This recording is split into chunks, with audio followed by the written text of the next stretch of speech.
फिरंगियों को भी अपनी ब्रदर एंड सिस्टर कहलाता है। प्यार की इस पूज्य भूमि भारतवर्ष कहलाता है, भारतवर्ष कहलाता है।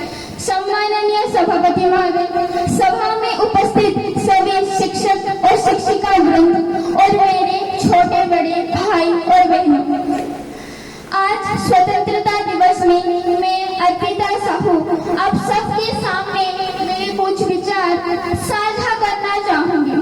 आजादी का सही मतलब केवल वही समझ सकता है जिसने कभी गुलामी की। हम सौभाग्यशाली हैं क्योंकि हमने स्वतंत्र भारत में जन्म लिया है।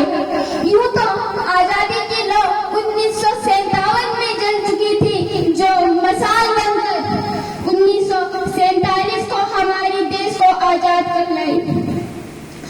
प्राचीन मध्यकालीन भारत की कुछ उदाहरणों से स्पष्ट करना चाहूंगी। जब हम फिरंगियों की फेरी में फंस गए थे तो रंगे बसंती चोली की एक आवाज में टोलों के टोले उमड़ आते थे और उनके वंदे मातरम किनारों से खून में आने वाला 5-5 डिग्री का तूफान अंग्रेजी शासकों की जड़ों में तूफान ला देता था।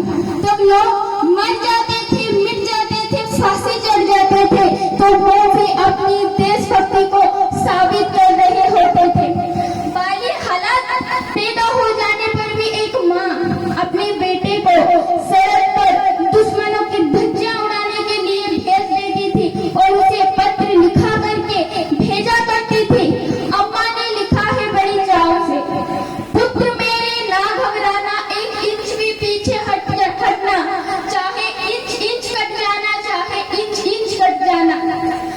इस तरह सारे परिवार अपनी देशभक्ति साबित कर रहा होता था।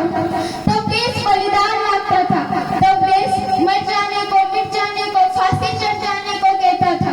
पर आज देश मर जाने को नहीं कहता है, परंतु मेरे विचार में अगर कोई व्यक्ति अपनी काम को पूरी ईमानदारी और लगाम से करे तो वही सबसे बड़ा देशभक्ति है। मैं नहीं मानती कि व्हाट्सएप और फेसबुक की डीपी को ठीक रंग में रखना देशभक्ति है।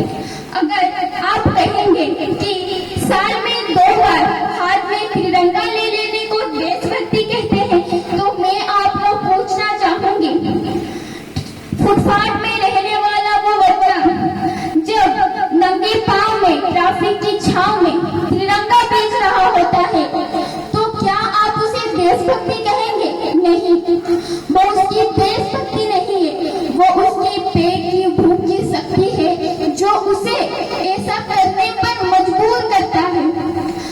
अपने परिवार, अपने समाज, अपने देश के लिए समर्पण का भाव रखने को स्वाधीनता कहते हैं।